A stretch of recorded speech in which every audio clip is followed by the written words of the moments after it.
And sitting with me here is Jeremiah Kiefer, founder and CEO of the Deft Group. One question I will ask, because it's something that we get when we discuss these kind of concepts: how do you make the home safe? How do you make it safe to live in? You know, resilience is becoming a buzzword. The general mentality of a homeowner was to transfer that risk to the insurance markets. And as insurance continues to get more expensive, we're seeing a switch in that mentality towards building to a more resilient standard. It's not only necessary, but it's prudent. You know, we can't rely on somebody else to come in and fix our problems.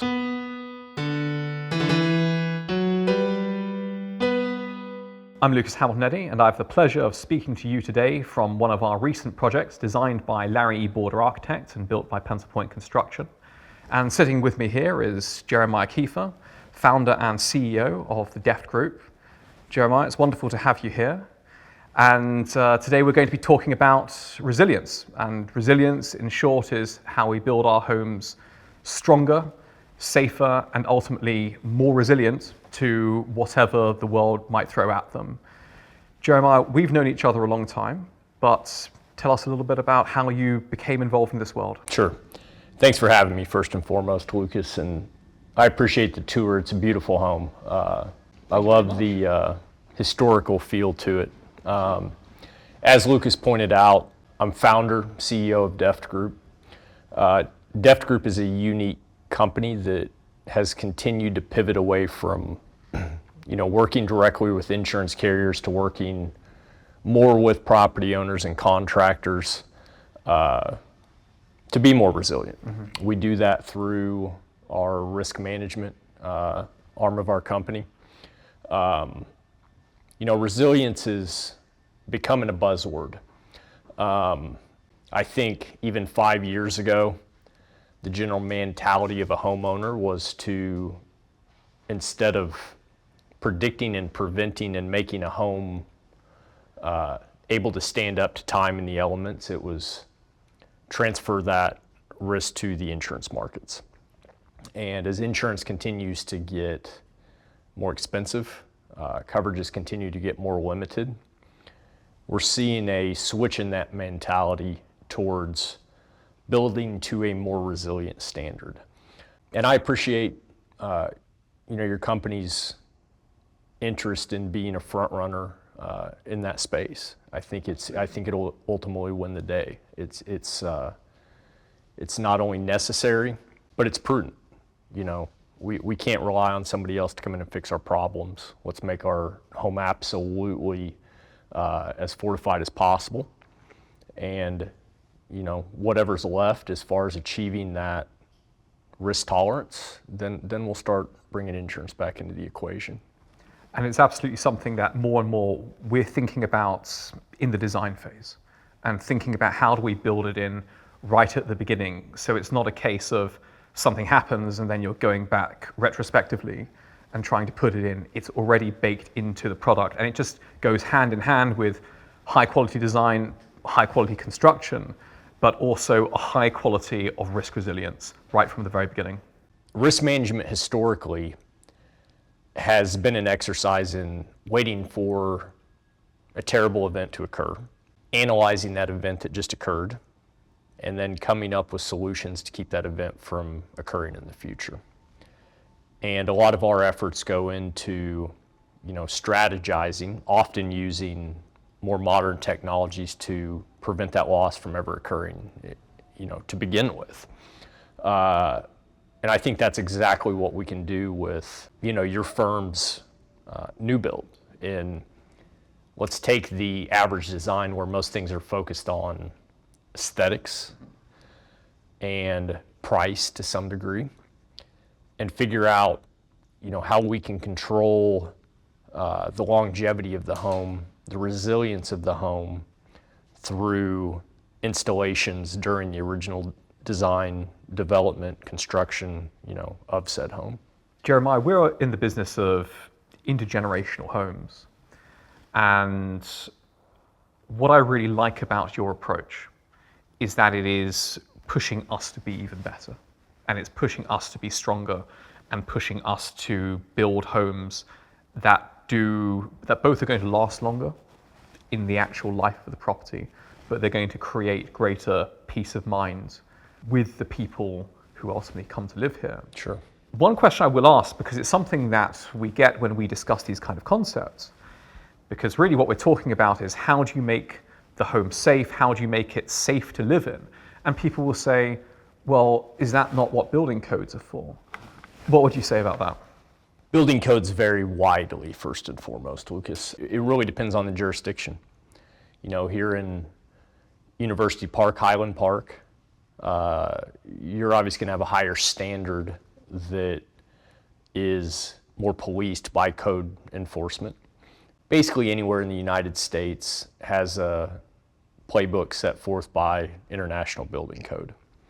Like any standards, though, they lag, and we see this across the country. They're based primarily on historical data, and there tends to be, you know, as I said, a 3-4 year lag between real world experiences and the codes that we're adhering to at any particular time. Florida, where, you know, Deft lives and where we do a large percentage of our work, has, I would argue, a higher building standard. Now, a lot of that has to do with the coastal climate, hurricanes being the primary concern. Interestingly enough, South Alabama has the most stringent building code in the country. Why do you think that is? Well, there's a governing agency over this. It's called the IBHS. Mm-hmm.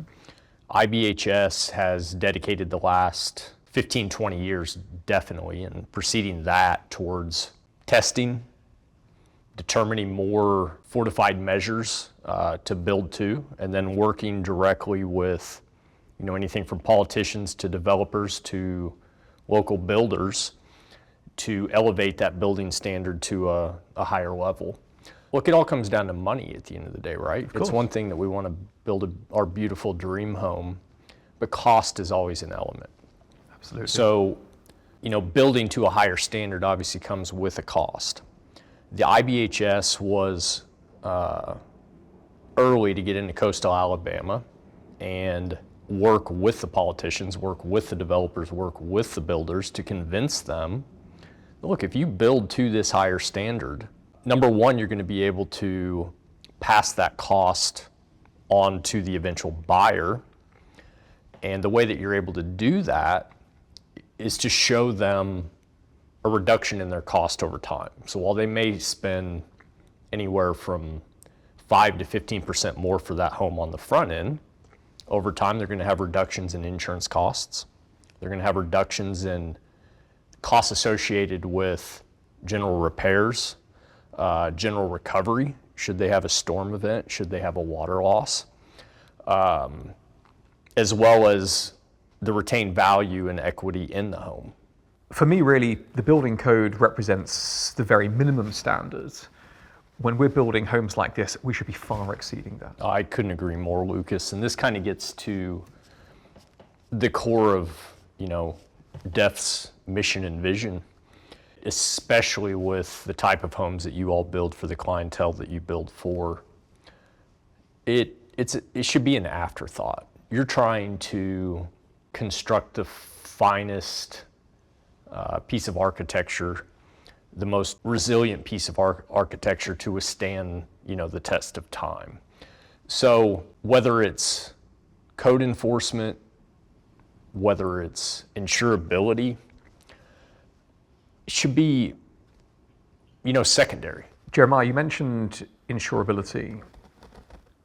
In many ways, insurance is spreading out the cost rather than paying it in a single tranche as such. Now, adding resilience into the home, it costs money. It costs money at the front end. But there are, from an insurability standpoint, there are some real benefits to taking that step at the very outset, at the beginning, and then reaping the rewards later on. Yeah, the insurance markets are extremely volatile, Lucas, to the extent that I don't trust them. Okay, we see insurance continue to increase in cost over time. Now, how much of that has to do with the superiority of this home? Very little, I would argue. You know, we've seen some of the prominent insurance companies, like a Chubb, like an AIG, offer what they would designate as mitigation credits for building to that higher standard. But we also have to take in mind the risk tolerance of the homeowner themselves.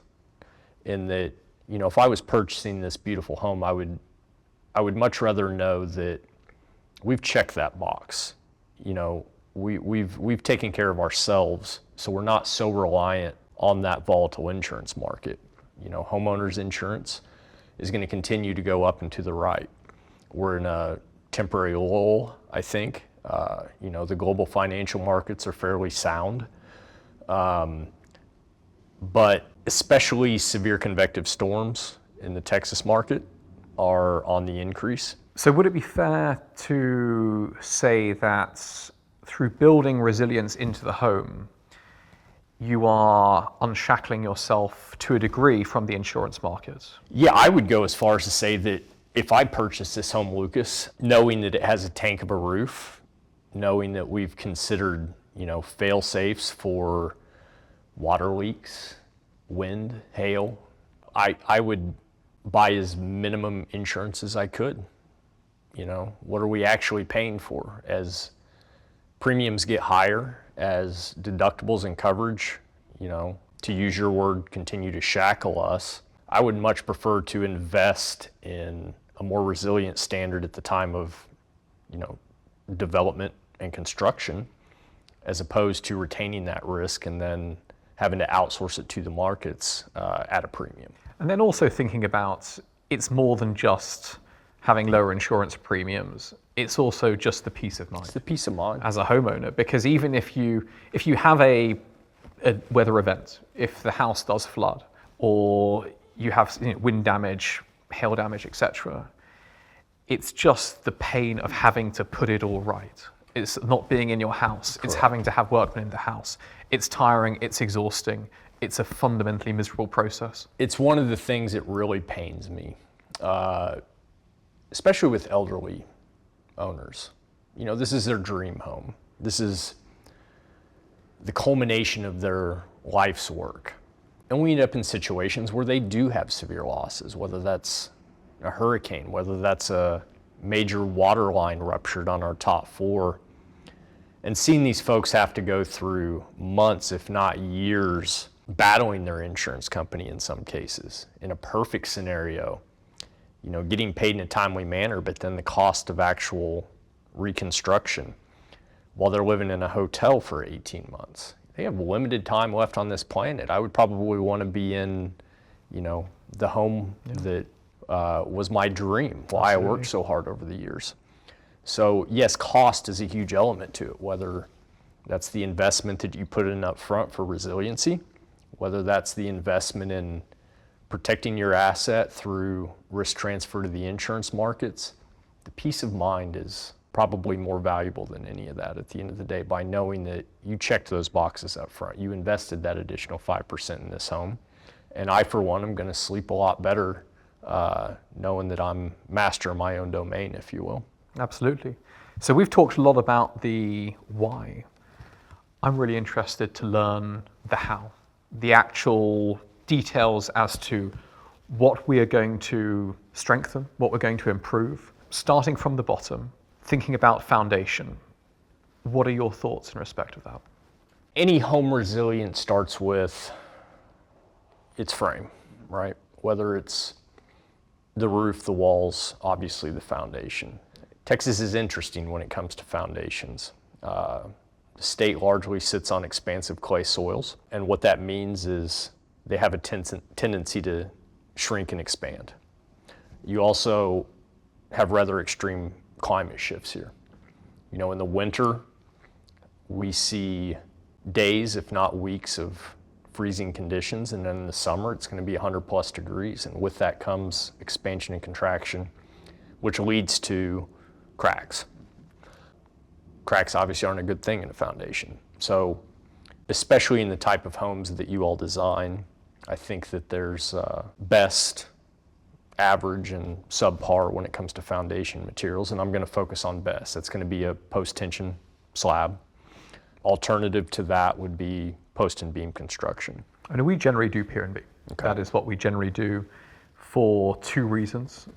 One, as you say, with expansion, but then as you also say, going into the resilience, it's a lot easier to repair the pipes, to repair when something goes wrong. Certainly. When you have a crawl space and you can get into it and you can fix it, rather than having to break up the slab and having to repair it like that. Having that feel of hollowness beneath a floor system, It's nice. it just screams custom historical home.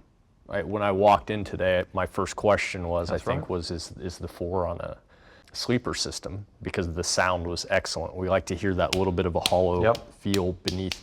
At that point, I hadn't looked around enough to realize it was pier and beam and that you had built on, a crawl space. Now, something to consider is with a crawl space comes its own unique challenges, mainly in the form of climatization. Mm-hmm.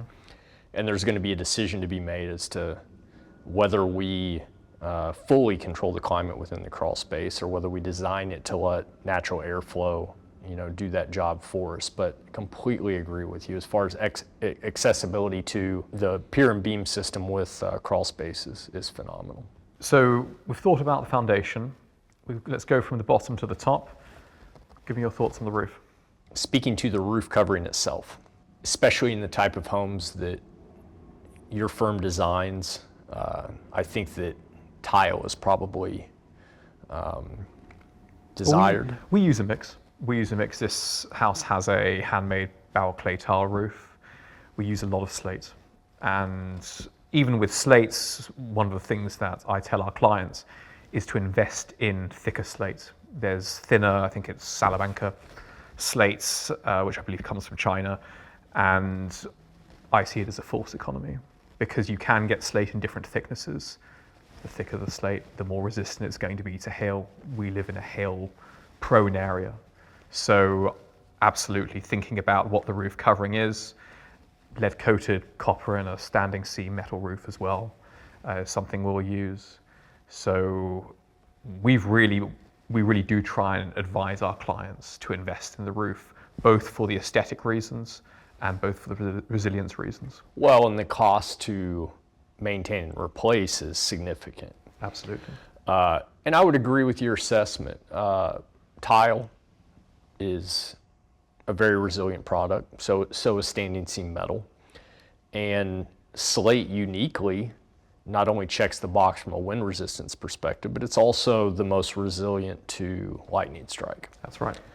We have a lot of discussions with custom home builders and custom home buyers about, do we need a lightning protection system given that we have a slate roof? And my argument at this point in time is if you have a robust surge protection system, and we'll get into the electrical components later, you can probably bypass lightning protection given that you have a slate roof covering. So going from the roof, let's think about the exterior envelope of the property. So our walls, our windows, and our doors. Something that I'm not sure is considered in Texas nearly enough is the importance of keeping the exterior envelope intact. Windows is the critical component of doing so. So explain, why do we need to keep the exterior envelope intact? Why is that so important? Right, so because of the susceptibility to severe convective storm, whether it's a tornado, whether it's a derecho, whether it's a straight line, wall of wind with a thunderstorm, the worst case scenario is that the exterior envelope gets breached, meaning a window gets blown out, a tree falls, because what we're creating is a pressure change between the inside and the outside. Okay. And as soon as that wind pressure is able to enter the interior of the home, then we're putting out forces on every component, whether it's the roof, whether it's the walls. So keeping the exterior envelope intact is mission critical when it comes to protecting against severe convective storm. And I'm going to give you a bit of a case study here to introduce the importance of windows when it comes to fire protection as well. Now here in beautiful Highland Park, wildfire probably isn't as big of a threat, but if we were out in West Lake or South Lake, I think it's a very real and present danger. The Lahaina fires that occurred in Hawaii, 3-4 years ago. We had several case studies where we would have two luxury homes sitting side by side. One's burned to the ground, and one is relatively unscathed. In the aftermath, we did some analysis of why are we looking at this? Came down to the windows. So Jeremiah, thinking about how important windows are in terms of protecting the integrity of the exterior envelope, what do you like to see in windows? What I'm after is strength against the elements, as you pointed out. And it really comes down to laminated glass. And can you explain to us how laminated glass works in the event of an impact? Right. So laminated glass, I don't want to get too technical, but what it is technically is two panes of glass with a polymer in between. Mm-hmm. That polymer is what gives it strength. So an ideal window for me in University Park would be double pane. The outside is a single pane of glass, and then we have our gaseous material in the void, and then the interior pane is going to be laminated. So that's going to be two panes with that polymer in between. So what that does is it turns that exterior glazing into a sacrificial barrier. So let's imagine in a tornado that we had a 2x4 that gets hurled at the window. It can break that exterior pane, but then it's going to hit that laminated pane. And while the laminated pane may crack, it's not going to give because the polymer keeps it from doing so. It may bow in, but ultimately it's going to keep the envelope intact, and that's mission critical back to our previous discussion. Absolutely. And does that also offer some benefits from, say, a safety perspective, from the house being harder to break into by, say, a burglar, an intruder, etc.? Yes, to some degree. That's a good question. I've never really considered that before. I mean, if it's going to be harder to break with a 2x4, it's going to be harder to break with a crowbar. What I remember from many years ago, I lived in a house that was previously inhabited by Prince William when I was at university. They had laminated the single-paned windows. That's what his team came in and did. It was laminated on the inside, so essentially it held it together, and they did that for security reasons. So. I'm actually going to put some consideration into that. I've never really approached window strength from an element of security against humans, but I can certainly see the benefits there. If you have a single pane window, not too difficult to, put a crowbar through it. If you've got that laminated glass, yeah, it's definitely going to slow them down. Mm-hmm. So it's another benefit. So Jeremiah, we've talked about the exterior envelope of the house. Let's think about also the cladding materials. So in this property that we're in today, well, it's a wood-framed house with a vapor barrier, then CMU block, then a metal lathe, then the plaster, the stucco, is then applied onto that metal lathe. That's a very solid way of doing it, and it's far superior to simply putting up some plywood, putting a metal lathe on that, and then putting the stucco on that. But what are your feelings, what are your thoughts on cladding materials? So first of all, that's amazing construction. I mean, that's sparing no expense in order to make an extremely robust exterior. We see it as essential. Yeah, that's impressive. When I think of exteriors, it comes down to maintaining them, whether it's stucco, whether it's a fiber cement board, whether it's brick or natural stone, which I would argue are probably going to be your four most resilient exterior materials in Texas. It comes down to maintaining the waterproofing, right? People don't maintain their paint nearly enough, and all lump sum sealants within that paint. So going from the outside into the home, electrical. I know there's a lot to say about electrical. I know you have a lot of thoughts about electrical. Give us some of those. Okay. So starting with lightning protection, and I'm going to circle back to code here briefly. Code doesn't require lightning protection, but we see some of the biggest losses in the insurance space as the result of lightning strike. Worst case scenario results in a fire. Even if it doesn't, though, it's going to go directly after the most expensive components of... Well, Lutron is an example. Well, that's where I was going, in the elevators, right? Yeah. And anything that's audio, video related. We can see a single lightning strike that does very little physical damage to the home result in millions of dollars worth of repairs.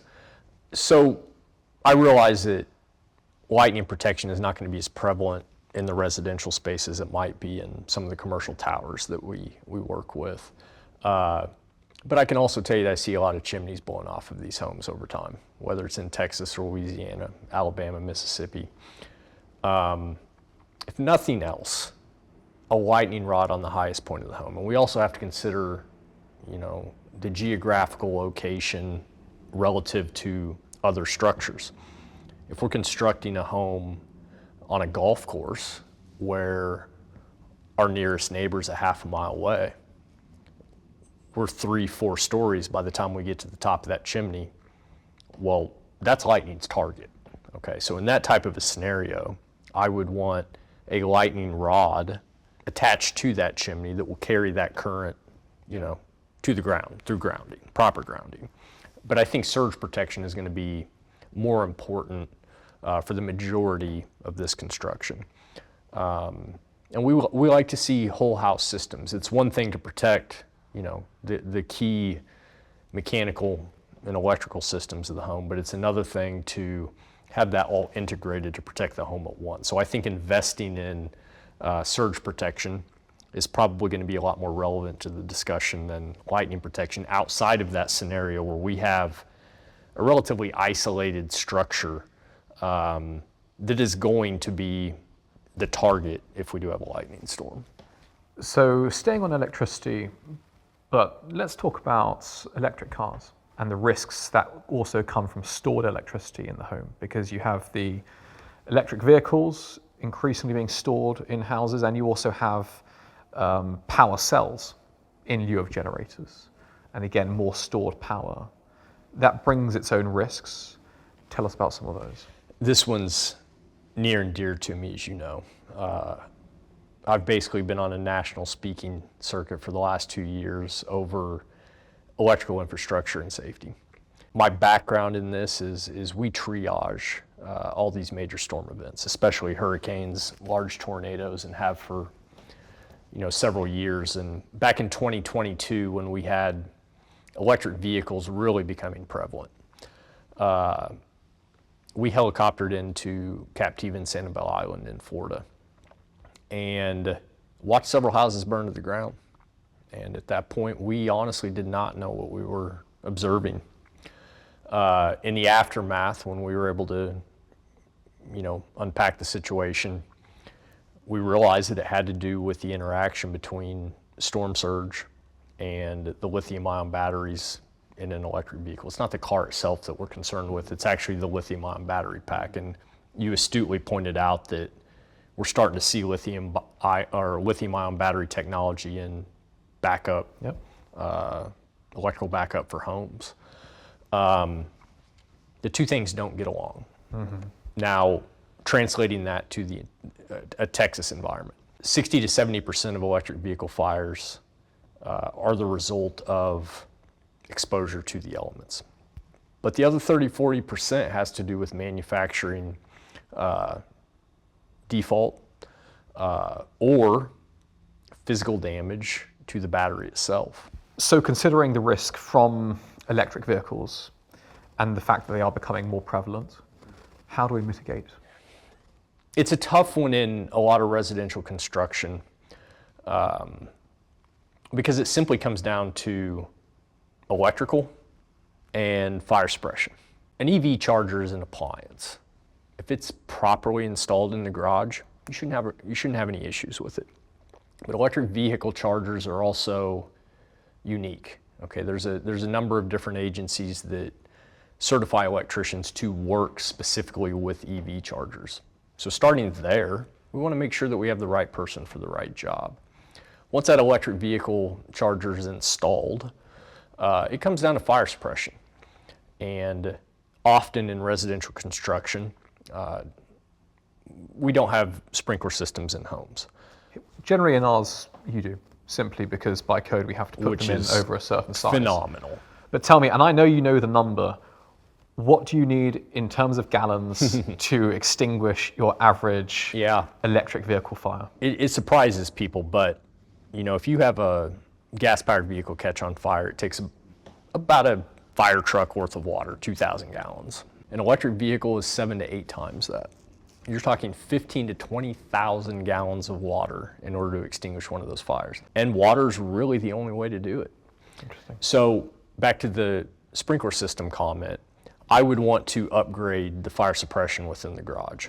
And that's not only upgrading the sprinkler system, but that's also using more resilient construction around the garage itself. And that's something we've been doing for some years. No, it's excellent. Yeah, you guys have been looking ahead. I mean, especially in a wood frame scenario, we might consider actually putting CMU block or a solid pour wall system around the garage itself, even if the rest of the home is framed, just to keep that heat transfer from becoming an issue that's going to put life and safety at jeopardy. Well, ultimately, whether it's petrol, whether it's electric, it's a big energy source that you have contained in your house. Absolutely, absolutely. So Jeremiah, you've touched on fire suppression. How do you like to set up fire suppression? Because in some ways it can be a double-edged sword. When sprinklers go off and they go off in the whole house, that's a lot of damage as well. It certainly is. I think we have to put life and safety on a pedestal over, material items. In that I have seen some modern systems that are compartmentalized, meaning that the sprinklers are only going to go off in a certain portion of the home should they be triggered. But we certainly want them to go off. So if that means flooding the house and having to put things back together, I think that's a consequence we have to live with. It really comes down to fire spreading from one area of the home to the next, right? And with that, we want more resilient wall and subfloor framing. We refer to it as fire stop if we're just being lazy in the insurance world. But what that means is insulation, additional layers of drywall, thicker framing. If we're in an apartment setting or any sort of multi-family setting, the dividers between separate units require, double 5/8 drywall, just additional layers to keep that heat from transferring to one unit or another. So insulation in interior walls is going to be a benefit. Thicker drywall is going to be a benefit. If we're talking about our subfloor systems between the levels of the home, it's the same thing. We want to see insulation. We want to see thicker materials that are more resilient to fire. Okay. Obviously, fire suppression, sprinkler systems brings us into plumbing. Again, water can be very, very destructive. What do you think is best practice in terms of mitigating the risks that come from water leakage within the house? I'm not sure that I can start anywhere other than freeze in Texas.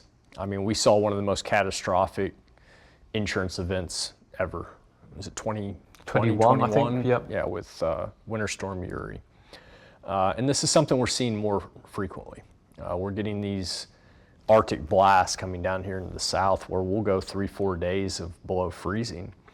And often our plumbing systems aren't insulated in order to compete with that. So it starts with the actual type of piping. We want to install piping in these homes that can withstand freeze and heat on the other side. CPVC is great for that. It's resilient to heat and cold. Copper is always going to be a mainstay, but we might want to size that copper up as well. But then once we get past the original construction, it's leak detection. Leak detection is critical. When you gave me a tour, of the house that we're doing this interview from, I love the fact that there's water cops by every pressurized plumbing source. We put those in across the board. It's awesome. And by pressurized, anywhere that we have, a supply line, that's where we're going to see 90-95% of our water losses. And early detection is going to, result in a reduction in cost associated with. Now, the more modern systems, to me, a water cop is one element of a robust leak detection system. We also want to see what we would coin a cut-to-pipe solution. So what that looks like is a pressure flow sensor that's installed directly into the supply line. So it detects any variance in the pressure throughout the supply system. If it detects a pressure change, then you're able to program it to shut itself off. So this is going to automatically, shut the entire water system off. And that's very sensible, because there's no point in knowing that you have a leak going on in your house and you're on holiday and you can't get to it. It's sort of like standing outside your house and watching it burn down. If you have a pressure detection system, you can actually, it will automatically stop and mitigate the risk and mitigate the damage that's going to come from that. It's at least going to limit the damage. A combination of the two, and the more modern systems integrate to where we would certainly consider them smart systems, to where the homeowner is able to control them from a phone application. So the water cops, or we see a lot of puck style systems where it's about the size of a hockey puck. It sits directly next to the supply line. That's going to detect any puddling, any external water source. Whereas the cut the pipe solution is going to detect the pressure change, shut the flow off, and a combination of the two, feeding directly back to that smart app, is going to give you the most robust system overall. So Jeremiah, we've thought about risks arising from water inside the house. What about risks arising from water from outside of the house? We spent some time on the importance of stormwater runoff. But I think it's equally as important, even in Dallas, to focus on flooding. Okay, we can't keep the flood from occurring, but we have to protect the home. And with that means protecting the critical infrastructure. We touched on emergence of battery backup instead of a diesel generator or a propane generator as power redundancy for the home. We've got to keep water away from that generator. We work with several companies around the U.S. who are FM Global and FEMA certified in order to install flood mitigation devices. And really what that translates to is a waterproof box around whatever infrastructure that we're trying to protect to keep those flood waters out. Now it comes with some cost, but it's going to be significantly lesser cost than if that system goes down, even without a major fire that could occur, if we're using a battery backup instead of, one of the more traditional methods. It takes a combination of the two, though. And we need to keep the water out, but we need to make sure that the water is flowing through that storm drainage at the same time. And also making sure that our mitigation systems are still continuing to run, making sure that transfer switches are maintained on the sump pumps, for instance, so that if there is a power outage, it's actually transferring to the generator. But then also in the generators, one of the things that I know you think about, that we think about, that's really worth giving some thought to, is dual fuel. Because gas generators, if you have a power outage across the whole neighborhood, there is always that risk, isn't there, of a drop in pressure, and then nobody's generator is getting anything because everyone's generator has come on is pulling from the gas supply, which isn't sufficient. I think the magic word is redundancy, Lucas. And what good is the sump pump if we have a power outage at the same time that we have a flood event? Statistically speaking, we're probably more likely to have a power outage during a flood event because we have an extreme weather event that's resulting in this situation. I think that a generator, traditional generator, it's going to be a combination of diesel and propane. With these battery backup systems, they tend to be more resilient to the element. A sump pump, though, in itself is a redundancy measure. And that if our flood mitigation system, our drainage gets overwhelmed, we want to make sure that we have a sump pump properly located in order to pump that water out. And then we need to make sure that the sump pump works when the power is out, so it needs to be connected to the backup generator. So we're basically creating this redundancy loop. Absolutely.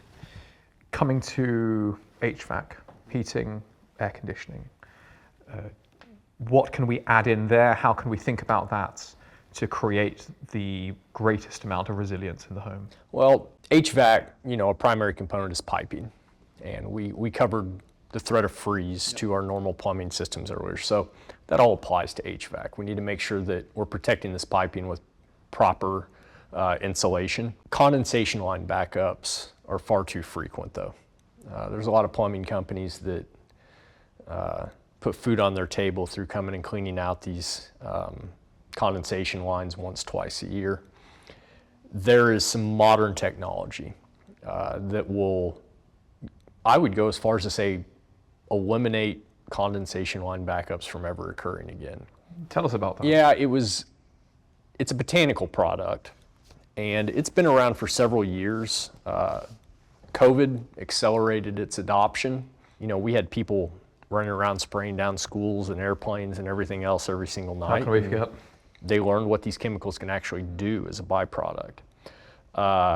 So what that looks like, 4 or 5 years later, is we're recommending that it's a little cabinet. It straps directly on the front of your air handler. And it's got a hose that runs down into your drip pan. And I would venture to guess that basically every, home in this area has a drip pan underneath their air handler or their water heater.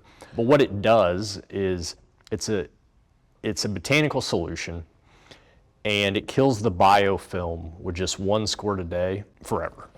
I mean, literally, it costs about $100 a year. Fantastic, yeah. Single squirt, kills the biofilm, eliminates that cost and that risk in perpetual. We're also seeing similar systems installed on the inside of the air conditioning system. Once a day, it releases a mist, and it's more exhaustive than even UV cleaning. Mm-hmm. So HVAC has a heating element. We're sitting next to a heating element here, next to this lovely fireplace. Fire in the home, it feels like there are going to be some risks with it.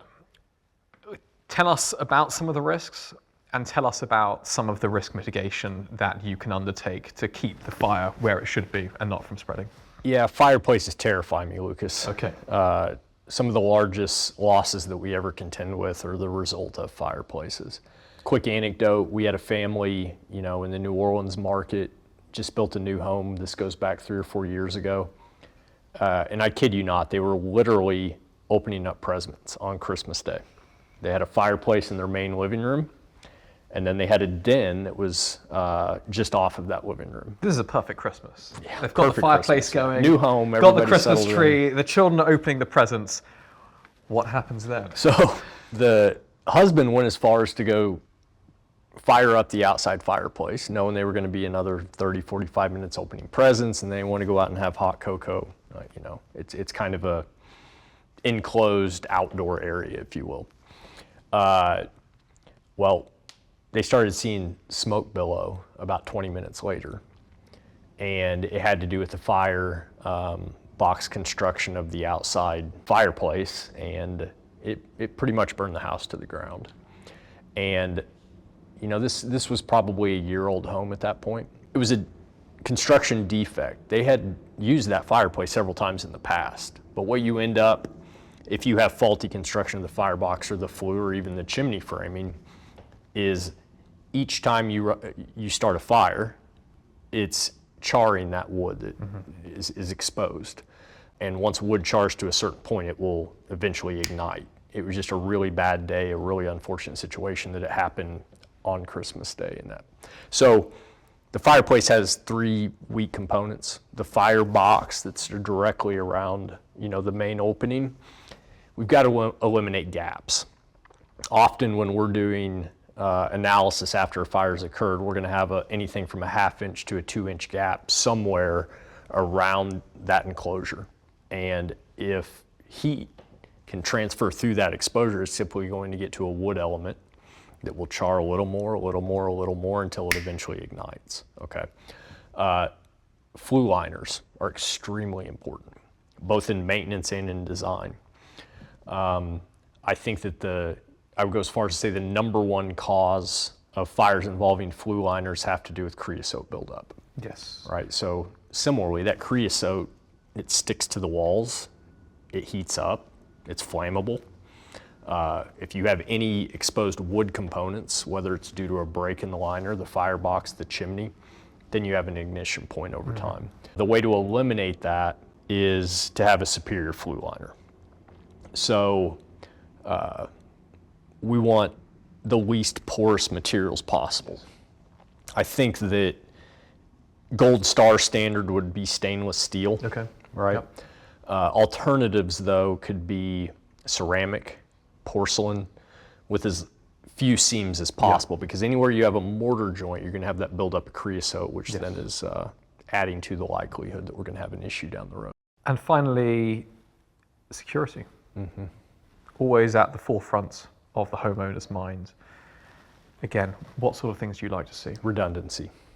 It's one thing to have, a monitored camera system, which I think would be probably level 1 for the style of homes that you all build.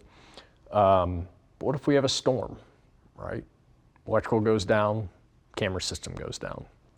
It's a serious problem. So we're working with multiple companies right now that provide not only redundancy, but redundancy upon redundancy. Yes. So if the electricity goes down, then we have a battery backup on the camera system that will kick in.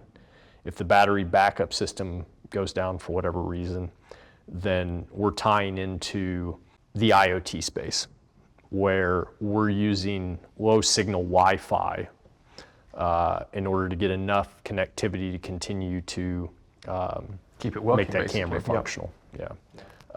So I think it really comes down to redundancy with security systems. I think that's a theme we've seen over and over again. Absolutely. Well, redundancy and maintenance and upkeep. Okay. We can overbuild the home, but the owner, has to stay committed to keeping up with that home. And a huge component of this is relationships between owner and contractor. And it is a relationship. I mean, that's certainly something that when you come to us to design a house, to build a house, it's an ongoing relationship, really, for the rest of the life of that house. It really is how is. we see it. Yeah. And we really see people as almost sort of becoming part of a group of individuals, and we stay in touch with them, and we're always here. That really does matter to us as an ethos as the firm. Whoever put that roof on should be back there once a year in order to inspect it, make minor repairs, and be in a position to respond, should we have a significant event where it needs urgent attention. Absolutely. I would say the same about windows and doors. I would say the same thing about the exterior envelope, the foundation, all of the mechanicals, electric, and plumbing that we've discussed. That all speaks to existing attributes. Yeah. Okay. Resiliency is not only about maintaining existing attributes, though. It's about futurizing the building as we move forward. There's technologies that come online every month that can absolutely improve the resilience of the home. So it's about upgrading. It is. It's the same that you see in, say, aviation, military ground systems, etc. You have something that it's a high initial investment, so you need to be able to upgrade it and keep it going at the latest level to keep it safe and to keep it current. So, Lucas, I got to tell you, it's an honor to have the opportunity to speak with a team like yours and work with you on a regular basis, where you're not only focused on the quality of the home, the system redundancies, the over construction, but you're also forward thinking in what elements, what technologies exist now that might not have 5-10 years ago that we can introduce to the designs that we've historically used in order to have a best-in-class product, and then staying attuned to what technologies are coming down the pipeline that we may want to adopt and incorporate into our projects moving forward. And similarly, working with you, Jeremiah, it has been so helpful and so elucidating. You are an industry leader in this field. You have been, as long as I've known you, you've been on this path. You have absolutely been the John the Baptist of resilience, going out, making the arguments. And now it's starting to gain traction. People are really, really starting to understand the value of it. So you help us see so many more things that we just wouldn't have the capacity to really have our sort of ear to the ground in the way that you do. So I really appreciate that. thank you for coming to Dallas. I know it's been a little bit of a way for you. Thank you for taking the time to sit here with me and really have this in-depth conversation that I think is elucidating and is really, really informative and gives an idea of how many things there are to think about, but that we like to put in behind the scenes. And it's there, and it's going to keep you safe. It's going to preserve the value of your home, and it's ultimately going to give you a better product at the end of the day. Thank you for having me. Thanks, Jeremiah.